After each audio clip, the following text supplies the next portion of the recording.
बिस्मिल्लाहिर्रहमानिर्रहीम। अस्सलाम वालेकुम। रेड आई न्यूज़ के साथ मैं हूं सना हुसैन। चलते हैं खबरों की जानिब। 9 मई जमानत मनसूखी केस 4 माह में ट्रायल मुकम्मल करने के फैसले में मुल्ज़मान के हकूक़ का तहफ़्फ़ुज़ किया जाएगा। चीफ जस्टिस सुप्रीम कोर्ट में चीफ जस्टिस पाकिस्तान याहिया अफरीदी की सरबराही में 3 रुकनी बेंच ने 9 मई मुल्ज़मान की जमानत मनसूखी के केस की समाअत की।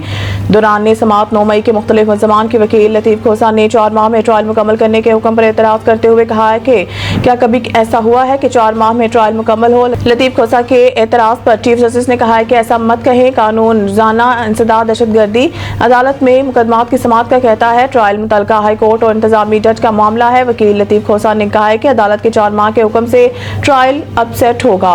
इस पर चीफ जस्टिस ने कहा है कि सुप्रीम कोर्ट ट्रायल की मॉनिटरिंग नहीं करेगी। 4 माह में ट्रायल मुकम्मल करके फैसले में मुल्ज़मान के हकूक़ का तहफ़्फ़ुज़ किया जाएगा। वज़ीर-ए-आज़म से बरतानिया के पार्लिमानी अंडर सेक्रेटरी लॉर्ड वाजिद की मुलाकात। वज़ीर-ए-आज़म शहबाज शरीफ से बरतानिया के पार्लिमानी अंडर सेक्रेटरी बराए मज़ाहिब कम्युनिटीज़ और आबादकारी लॉर्ड वाजिद खान ने मुलाकात की। वज़ीर-ए-आज़म ने लॉर्ड वाजिद खान का पाकिस्तान में खैर मक़दम किया और ओवरसीज़ पाकिस्तानीज़ कन्वेंशन में शिरकत पर इनका शुक्रिया अदा किया। उन्होंने बरतानिया में मुकीम पाकिस्तानी कम्युनिटी के ताउन को सराहा।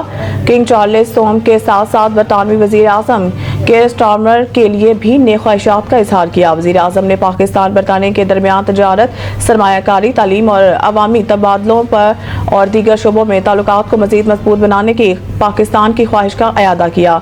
शहबाज शरीफ ने पाकिस्तान और बरतानिया ताल्लुकात को फ़रोग़ देने और ताउन की नई राहें तलाश करने में लॉर्ड खान की कोशिशों को सराहा। मुलाकात में लॉर्ड वाजिद खान ने वज़ीर-ए-आज़म को अपनी हालिया सरगर्मियों और इक़दामात से आगाह किया। शोहदा और गाजी हमारा फ़ख्र है, इनका एहतराम हर पाकिस्तानी के लिए मुकद्दम है। Army chief general Syed Asim Munir ने कहा है कि शोहदा और गाजी हमारा फ़ख्र हैं। शोहदा का एहतराम हर पाकिस्तानी के लिए मुकद्दम है।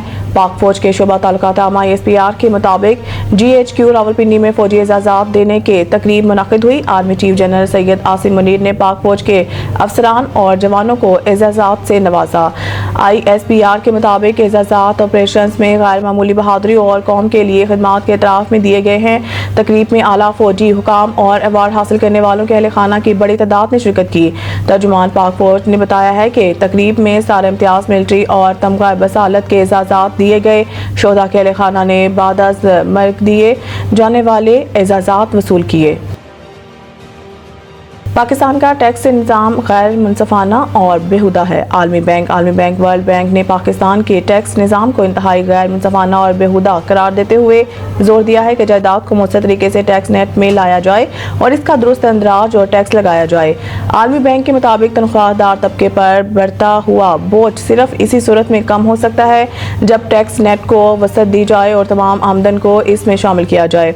आलमी बैंक ने मज़ीद कहा है कि महसूलात के निज़ाम में इस्लाहात की ज़रूरत है क्योंकि मौजूदा निज़ाम से कलील मुद्दती फ़ायदे तो हासिल हो रहे हैं लेकिन तवील मुद्दती आमदनी के मौके ज़ाया हो रहे हैं। पाइप के वाइस चांसलर नदीम जावेद ने इस बात पर हैरत का इजहार किया है कि 24 करोड़ की आबादी में सिर्फ 50 लाख लोग टैक्स रिटर्न फाइल करते हैं और ज़्यादातर tax general sales tax GST की शक्ल में वसूल किया जाता है। उन्होंने कहा है कि पाकिस्तान का टैक्स निज़ाम इंसाफ के असूलों के लिहाज से गैर मुनसफाना है।